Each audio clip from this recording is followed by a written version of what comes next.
सवाल में बात होगी हरियाणा के विधानसभा चुनाव की, मनोहर लाल खट्टर की, भूपेंद्र सिंह हुड्डा और नायब सिंह सैनी की टक्कर की, राहुल गांधी के प्रचार की और कांग्रेस के भीतर तकरार की।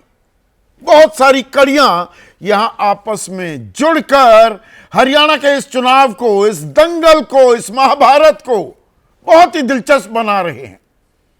अब हरियाणा नया राज्य बना 1 नवंबर 1966 को, और तब से लेकर अब तक जितने मुख्यमंत्री रहे हैं उनमें से मनोहर लाल खट्टर दूसरे नंबर पर सबसे ज्यादा वक्त तक मुख्यमंत्री बने रहे। हरियाणा में 9 साल 118 दिन वो मुख्यमंत्री रहे और आज भी उनके राजनीतिक रुतबे में कोई कमी नहीं आई है। मुख्यमंत्री तो नहीं है, लोकसभा चुनाव से पहले हट गए, लेकिन 2 बड़े कद्दावर मंत्रालयों के केंद्रीय मंत्री हैं वो। पर 5 अक्टूबर को चुनाव होने हैं हरियाणा में। आज हम 26 सितंबर में बैठे हुए, ठीक बीचों बीच चुनावी प्रचार के पूरी गर्मी पर है, चुनाव अपने शबाब पर है। और ऐसे में मनोहर लाल खट्टर, हरियाणा में बीजेपी के सबसे बड़े नेता, वो पोस्टरों से, बीजेपी के पोस्टरों से नदारद है, गायब है। वो पोस्टर फिर से दिखाइए पीसीआर। यहां आप प्रधानमंत्री नरेंद्र मोदी और नायब सिंह सैनी के चेहरे तो देख सकते हैं, लेकिन मनोहर लाल खट्टर मौजूद नहीं है। अब ऐसा क्या हुआ? और यह यकायक हुआ है। 26 सितंबर तक, यानी कि आज के दिन तक, मनोहर लाल खट्टर कुल मिलाकर 29 कार्यक्रमों में शिरकत कर चुके हैं। चुनावी कार्यक्रमों की बात कर रहा हूं। 9 रैलियां, 3 नॉमिनेशन रैली, 2 कार्यकर्ता सम्मेलन, 2 जन आशीर्वाद कार्यक्रम, 2 परिवार जनसंवाद, 2 नागरिक सम्मेलन, और अब तस्वीर ही नहीं। भाई एक बात तो मान ली थी बीजेपी ने, यह तो लोकसभा चुनाव से पहले ही मान ली कि एक एंटी इनकम्बेंसी घर कर रही है और इसीलिए मनोहर लाल खट्टर को हटाया गया और नायब सिंह सैनी को तुरंत फुरत में मुख्यमंत्री बना दिया गया। पर उनका राजनीतिक कद बरकरार रखा गया और वो तो ये रैलियां, चुनावी कार्यक्रम कर रहे थे। अब यकायक पोस्टरों से क्यों हटा दिया गया है? क्या मनोहर लाल खट्टर एक लायबिलिटी बनते जा रहे हैं बीजेपी के लिए? 3-4 चीजें हुई हैं जिन पर गौर करने की जरूरत है। कुमारी शैलजा नाराज चल रही थी और बीजेपी ने तो इसे गाजे बाजे के साथ आरोपों की बौछार भी लगा दी कांग्रेस पर। जी दलित विरोधी है, कैसे कैसे बयान दिए जा रहे हैं, वहां दलितों के प्रति कोई सम्मान नहीं है। और जोश में मनोहर लाल खट्टर ने तो यहां तक कह दिया कि आइए और बीजेपी ज्वाइन कर लीजिए। जैसा बीजेपी ने करवाया कांग्रेस के नेताओं के लिए, उसने दरवाजे खोले। 3 लाल, हरियाणा की राजनीति के जो 3 लाल हैं, देवीलाल, बंसीलाल, भजनलाल, उनके परिवार के अब सदस्य पहुंच गए हैं, तीनों परिवारों के बीजेपी में। तो कुमारी शैलजा के लिए भी खोल दिया। नवीन जिंदल भी आए हैं। ये बातें मैं आपको पहले बता चुका हूं, दोहराऊंगा नहीं। पर कुमारी शैलजा ने कहा कि नहीं, मैं तो कांग्रेसी हूं, कांग्रेसी ही रहूंगी, कांग्रेसी झंडे में ही जाएगा मेरा पार्थिव शरीर, अपना घर संभालिए। तो ये थोड़ी किरकिरी हुई। बीजेपी के कैंप में, उनके खेमे में कहा गया, अरे भाई ये खामखा ऐसे बयान देने की, ऐसे न्योते देने की क्या जरूरत थी? फिर मनोहर लाल खट्टर कई बार हत्थे से भी उखड़ जाते हैं। ये हमने 2019 के चुनावी प्रचार के दौरान भी देखा। वो यात्राओं पर निकले थे और वहां पर गर्दन भी पकड़ ली थी। वो हरियाणा वासियों को याद होगा। अब ऐसा ही कुछ नजारा चंद दिन पहले की बात है, जींद में एक रैली में एक कार्यकर्ता वो अति उत्साहित हो गया, कुछ सवाल पूछ लिए, लोकसभा चुनाव को लेकर सवाल पूछे जा रहे थे और उसको वहां से खदेड़ दिया गया बाकायदा। अब ये तो सोशल मीडिया का जमाना है, तस्वीरें एक बार सामने हो जाए तो वायरल कराने का आजकल तो एक शगल हो गया है और विपक्षी खेमा ऐसा मौका छोड़ता नहीं है। तो युवक पर भड़क के बाहर भेजा गया। अब इसमें भी कि इतना क्यों भड़कते हैं मनोहर लाल खट्टर। और 2 दिन पहले किसान 4 मुद्दे हैं हरियाणा चुनाव को लेकर। मैं पहले दिन से 2 बातें हरियाणा चुनाव को लेकर कह रहा हूं। क्या लोग कांग्रेस को जिता रहे हैं और कार्यकर्ता बीजेपी को हरवा रहे हैं? और यह कार्यकर्ता बीजेपी का ही था।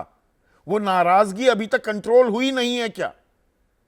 और किसान, पहलवान, जवान और संविधान, इन 4 मुद्दों के इर्द गिर्द यह हरियाणा का महाभारत लड़ा भी जा रहा है। तो ऐसे में मनोहर लाल खट्टर किसानों को असली नकली में भी तकसीम करते दिखाई दिए कि अरे ये शंभू बॉर्डर पर अंबाला के पास पंजाब की तरफ रोक रखे हैं, हरियाणा ने बैरिकेड्स लगाए हुए हैं कि ये तो नकली किसान है, मुखौटा लगाए बैठे हुए हैं। अब हरियाणा में agriculture is the only culture. 2/3 आबादी कृषि से कहीं ना कहीं जुड़ी हुई है, आजीविका चलाती है।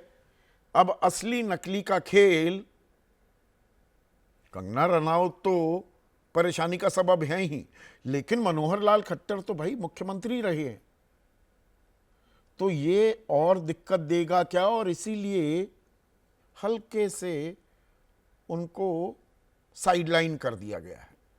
और प्रधानमंत्री नरेंद्र मोदी भी नायब सिंह सैनी को लेकर कसीदे पढ़ते दिखाई दे रहे हैं, उनकी तारीफों के पुल बांध रहे हैं कि उन्हें गर्व होता है नायब सिंह सैनी जैसे शख्स को मुख्यमंत्री की कुर्सी पर बैठे हुए देखकर। और बड़े नेता हैं पर उनसे कहीं बड़ा कद है नायब सिंह सैनी का।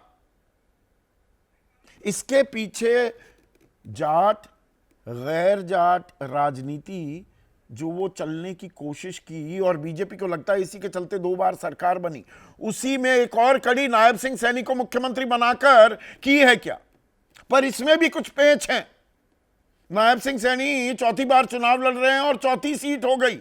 नारायणगढ़ से भी लड़े, कुरुक्षेत्र से लड़े सांसद का, करनाल से उपचुनाव लड़े विधायकी का, अब लाडवा से चुनाव लड़ रहे हैं।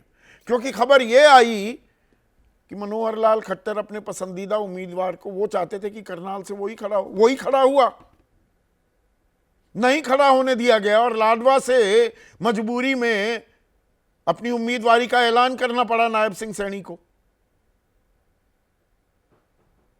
तो इस जाट नॉन जाट, हालांकि ये ओवरडन है, ओवर एग्जैजरेटेड है, ये बात मैं कई बार कह चुका हूं, ऐसा नहीं है कि ये सीधे सीधे 2 फाड़ हो जाती है, पर वो भरपाई नायब सिंह सैनी कर पाएंगे क्या?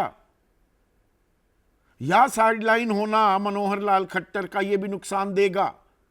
क्योंकि हरियाणा में एक नमो फैक्टर चलता था, नरेंद्र मोदी, एक मनो भी, मनोहर लाल खट्टर।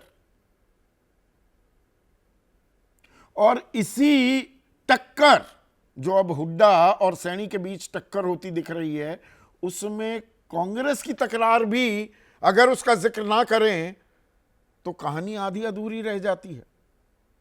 कुमारी शैलजा को ऐसे ही यूं ही न्योता थोड़ा दिया था आप बीजेपी आ जाइए, क्योंकि कांग्रेस में वो जो पुरानी बीमारी है, मैं भी बन सकता हूं मुख्यमंत्री, हर कोई ताल ठोक रहा है।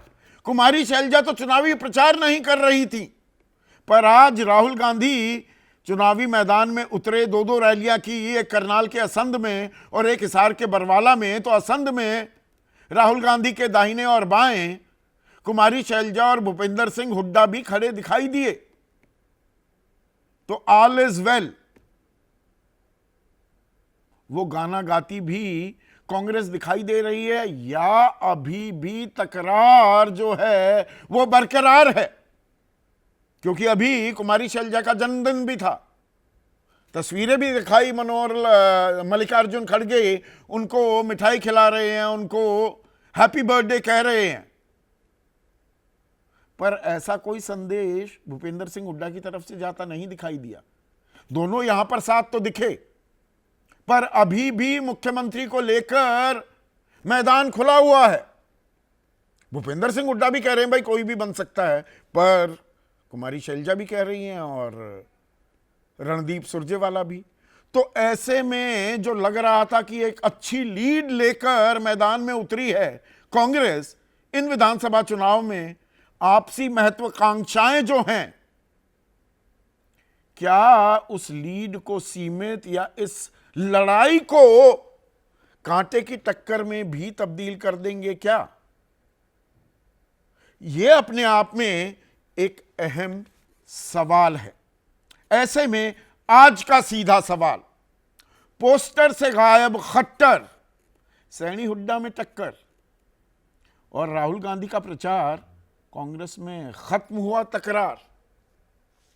चर्चा में मेरे साथ बीजेपी की तरफ से रमन मलिक, कांग्रेस के राष्ट्रीय प्रवक्ता सुरेंद्र राजपूत, आईएनएलडी के राष्ट्रीय प्रवक्ता अमनदीप केसरी और 3 वरिष्ठ पत्रकार।